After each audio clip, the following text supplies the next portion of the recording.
aprender, conocer y ver la vida desde la mirada de un libro. Bienvenidos a Un Libro para Vivir, donde compartiré contigo los resúmenes de los libros que recomiendo para vivir. Vamos con el libro de este episodio. Hola comunidad lectora, bienvenido a un nuevo episodio del podcast Un Libro para Vivir. Este podcast es hijo de mi otro podcast, Vivir en Armonía, donde se recomiendan los libros y luego aquí en este podcast son resumidos. En este nuevo episodio estaré compartiendo contigo la segunda parte del resumen del libro Aunque tenga miedo, hágalo igual, de Susan Jeffers. La primera parte, si aún no la has escuchado, está en el episodio número 11. Este es el episodio número 14. A modo de resumen, en la primera parte vimos estas 5 verdades sobre el miedo. Número 1, el miedo nunca se desvanecerá mientras sigas creciendo, porque mientras tú sigues creciendo y cambian las situaciones y las experiencias, pues vienen nuevas situaciones de miedo. Número 2, la única manera de liberarse del miedo es hacer algo, es ir y hacer algo. Número 3, la única manera de que te sientas mejor contigo mismo o contigo misma es ir y hacerlo. Número 4, no eres el único o la única que siente miedo cuando pisa un territorio desconocido. Lo mismo le pasa a los demás. Si tal vez tú crees que lo que te está pasando a ti o ciertas situaciones que pasan en tu vida solamente te pasan a ti y solamente es a ti, que es lo más grande del mundo, hay muchas personas que también están pasando por lo mismo ahora. Lo que es diferente es la manera en cómo ustedes reaccionen a esas situaciones o a ese territorio desconocido, que por ejemplo un territorio desconocido puede ser nuevos cambios en tu vida. Y número 5, vencer el miedo asusta menos que vivir con el miedo subconsciente que proviene de una sensación de impotencia. Vencer y enfrentarte a ese miedo da menos miedo que tú vivas constantemente tu vida todo el tiempo con una sensación de impotencia. Ahora sí, continuando con la segunda parte, pues yo quiero tomar 2 temas que me gustaron muchísimo. Uno tiene que ver con la relación del miedo con el dolor y el poder y la otra parte tiene que ver con los pensamientos positivos y negativos. La autora decía que el verdadero problema nada tiene que ver con el miedo en sí, o sea, el problema de las personas con este tema, sino más bien en cómo dominan el miedo. Para algunas personas el miedo carece completamente de importancia, pero para otros, sin embargo, es un estado de parálisis. Los primeros dominan su miedo desde una posición de poder, es decir, hacen elecciones, tienen energía y toman acción. Los últimos lo hacen desde una posición de dolor, impotencia, depresión y parálisis. De esto se puede comenzar a deducir que el secreto para dominar el miedo es trasladarse desde una posición de dolor a una posición de poder. Pero hay algunas personas que tienen temas que no pueden escuchar la palabra poder o que la asocian con algo negativo, o sea, que le dan una connotación negativa. Pero la clase de poder de la que habla Susan Jeffers es del poder dentro de ti. Es el poder sobre las percepciones del mundo. Es el poder sobre cómo reaccionas tú ante situaciones de tu vida. Es el poder para hacer lo que sea necesario para tu crecimiento. Es el poder para tú poder crear alegría y satisfacción en tu vida, para tú obrar y poder amar. Esta clase de poder no tiene que ver con ninguna otra cosa, no se trata de egomanía, se trata de un sano egoísmo. Y en Vivir en Armonía, en mi podcast, he hablado sobre el sano egoísmo, puedes buscar ese episodio. En realidad, los egomaníacos no tienen absolutamente ninguna sensación de poder.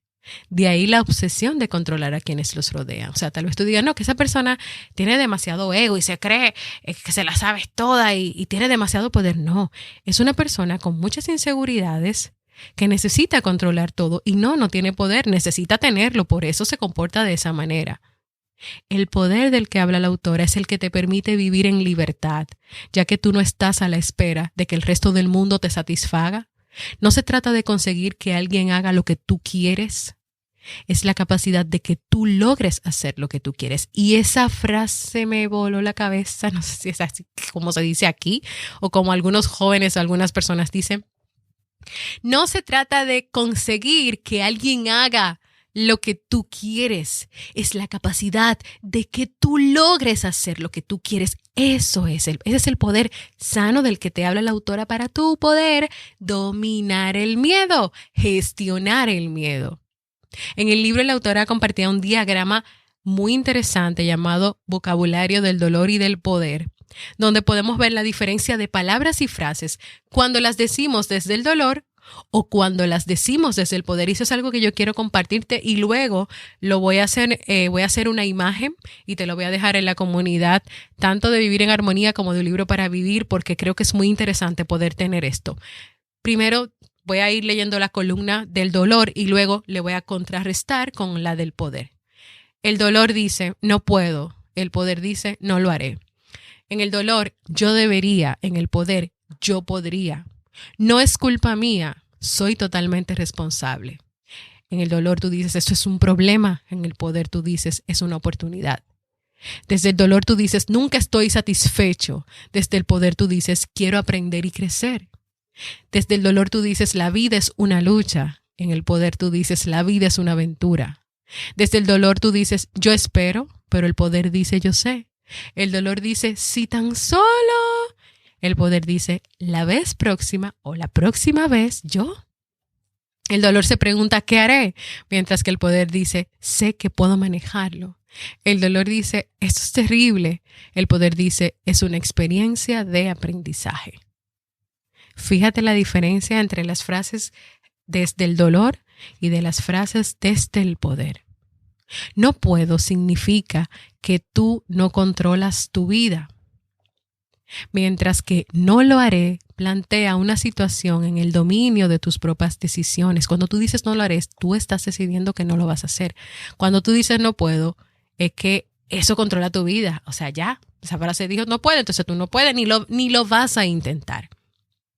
Yo debería es otra manera de perder. También eso implica que tú no tienes opciones en la vida.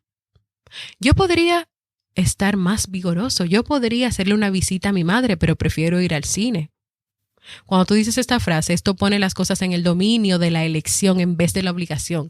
Tú no estás diciendo, yo debería ir a ver a mi mamá y no al cine. Pero es que tú puedes ir al cine y puedes ir a ver a tu mamá. Tú eliges cómo hacerlo, cuándo hacerlo, cómo te conviene, cómo es mejor para ti. Entonces tú puedes también decir, ¿puedo visitar a mi madre o ir al cine? Creo que esta vez optaré por ir a ver a mi madre. Ten cuidado con los debería, porque los debería siempre suscitan culpa y desconcierto, sentimientos que son completamente negativos. Otro de los temas interesantísimos de este libro es sobre pensar positivo o pensar negativo. La manera de pensar positiva es uno de los conceptos más difíciles para comunicarse con las personas. Susan explicaba en el libro que cuando en sus talleres presentaba sus ideas sobre el pensamiento positivo, sus alumnos respondían rápidamente, oh, eso no es realista. O sea, de que pensar positivo no es realista. Cuando ella les preguntaba por qué y mencionaba si entonces la manera de pensar negativa era más realista, ellos no sabían qué responder. Entonces se supone que lo negativo es realista y lo positivo no lo es. Según la autora, el 90% de las cosas que nos preocupan nunca suceden. Eso significa que nuestras preocupaciones negativas tienen aproximadamente una probabilidad del 10% de ser exactas o de ocurrir. Entonces, si esto es así, ¿no resulta que ser positivo es más realista que ser negativo? No resultará esto, no será así. Yo quiero que en este momento tú pienses en tu propia vida y pienses en cuántas cosas y preocupaciones que tú has tenido, si todas han sucedido, si todas se han dado como tú pensabas que se iban a dar. Piensa en esas preocupaciones. Probablemente no, probablemente de 100 preocupaciones que tú tenías en algún momento, tal vez una ocurrió y tal vez ni ocurrió de la manera que tú pensabas, o tal vez cientos de ideas y percepciones que te tenían en angustia y miedo resultaron no ser reales. Se resultó que no pasó nada, resultó que no era eso lo que tú pensabas que creías, no era eso, después te diste cuenta que no. Si lo piensas, mira, lo importante no es saber cuál de ambos conceptos es más realista, si lo positivo o lo negativo, sino más bien que tú puedas pensar, ¿por qué ser desdichado o desdichada cuando puedo ser feliz? Piensa en que cuando solamente están los pensamientos negativos en ti, las preocupaciones, la angustia y el miedo que genera dolor, tú estás siendo desdichada y desdichado en tu vida, pero tú puedes ser feliz, porque ¿quién dijo que te tienes que quedar en ese estado de miedo? Deja de alimentarte con pensamientos negativos. Esos pensamientos te quitan tu poder y por lo tanto te paralizan de miedo. Y comienza a vivir la vida. Primero haciendo las cosas, enfrentándote a las cosas, viéndola desde el poder y pensando de esa manera que te permita crecer, que te permita aprender y que te permita tener otras opciones u otras perspectivas de la vida que estás viviendo. Yo voy a dejar este resumen hasta aquí y de verdad yo quiero invitarte a que te animes a leer este libro. Este libro yo lo tengo de manera física, me lo regalaron.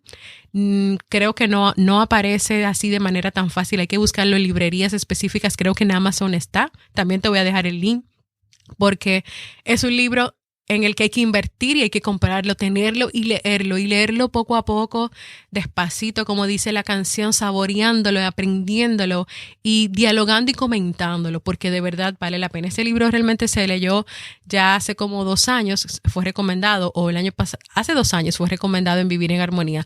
O sea que creo que en ese momento no teníamos la comunidad porque nos movimos a Telegram, pero de verdad que hubiese sido muy interesante poder compartirlo con la comunidad.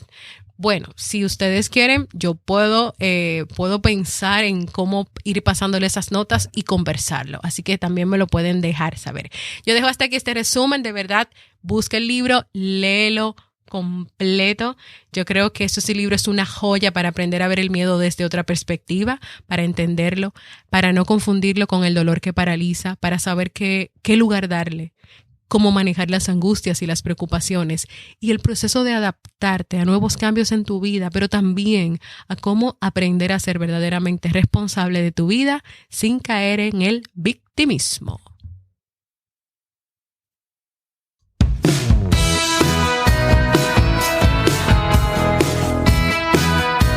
Y así hemos llegado al final de la segunda parte del resumen del libro de Susan Jeffers. Aunque tenga miedo, hágalo igual. Espero que esta segunda parte del resumen de este libro te haya abierto los ojos, la mente, el corazón a ver las cosas de manera diferente y que hayas tenido muchos aprendizajes.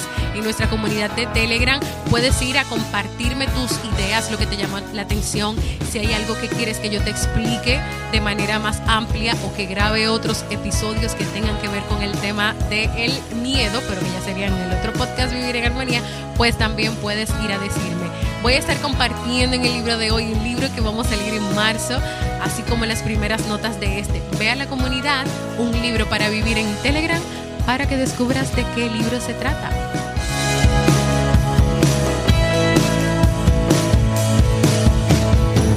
Y recuerda compartir este episodio y así traer más personas al mundo de la lectura.